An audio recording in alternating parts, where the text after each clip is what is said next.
கொடையாளர்கள் வழங்கிய 13 கிலோ தங்கம், 18 கிலோ வெள்ளிகளால் ஆன கலசங்கள்,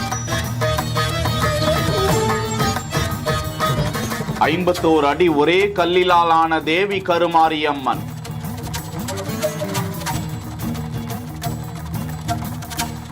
சக்தி வாய்ந்த சாமிக்கு பெருந்திருவிழா.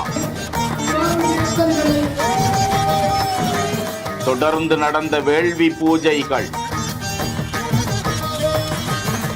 ஆயிரக்கணக்கான மக்கள் கொண்டு வந்த பால் குடங்கள்,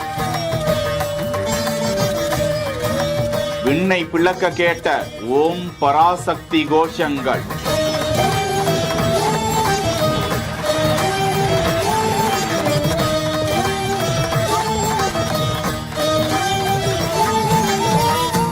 ஸ்ரீகுமரன் தங்க மாளிகை இப்போது நம்ம திருவொற்றியூரில் ஏப்ரல் 30 வரை பவனுக்கு 2000 தள்ளுபடி.